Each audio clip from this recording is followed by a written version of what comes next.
Rosie Berry dwi, lefel uwch dwi. Dwi'n dod yn wreiddiol o Lundain. Penderfynais i ddysgu Cymraeg achos bod fy mab yn mynd i'r ysgol Gymraeg.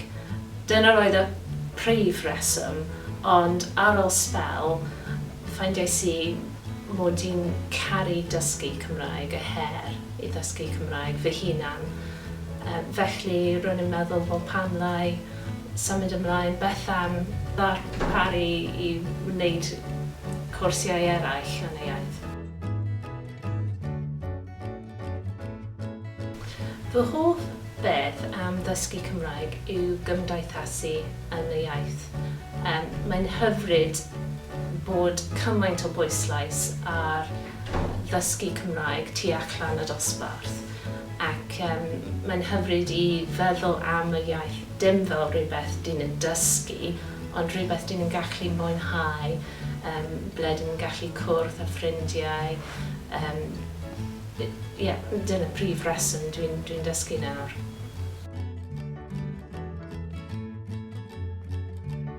Dwi'n gwneud y llawer mwyn ddysgu Cymraeg, mwyn defnyddio'r Gymraeg.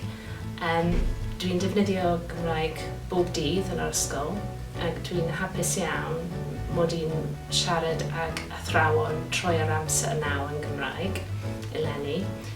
Ac bob bore dydd Mawrth dwi'n mynd i'r Moch yn Dŷ, yr sesiwn clonc a choffi, ac wedyn dydd Mercher fel arfer dwi'n mynd i'r siop Cantonil mwyn gwau gyda phobl eraill.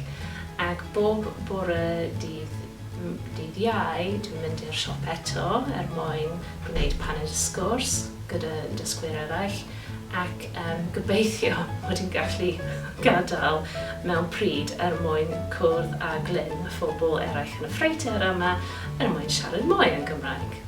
Ac, wrth gwrs, dwi'n newydd orffen fy cwrsiau uwch, ond rwy'n gwneud dosbarthiadau hefyd, dydd Llun a dydd Gwener. Felly rwy'n llawn dop. Mae'n amser helen roedd yn llawn dop.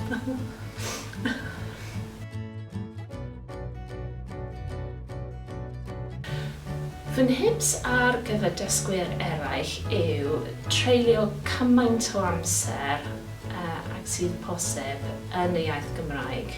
Wrth gwrs, mae'n gallu bod yn anodd iawn, ac dwi'n deall bod, wrth gwrs, rhaid i bobl weithio, wrth gwrs, cymryd llawer o'r amser yn gweithio, ond dwi'n gallu gweld ar ôl treulio amser yn y iaith Gymraeg bod fy iaith wedi gwella.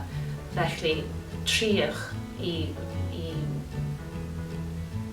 gymryd yr amser mwyn siarad â phobl, mwyn gwrando ar teledu, gwrando ar radio, hyd yn oed, wrth gwrs, dysgwyr hir maen nhw'n gallu clywed hyd yn oed heilog neu rhywbeth ar y radio. Felly mae'n bwysig iawn i glywed cymaint ag sydd yn posib, ac i siarad cymaint ag sydd yn posib. Ond wrth gwrs mae'n gallu bod yn anodd.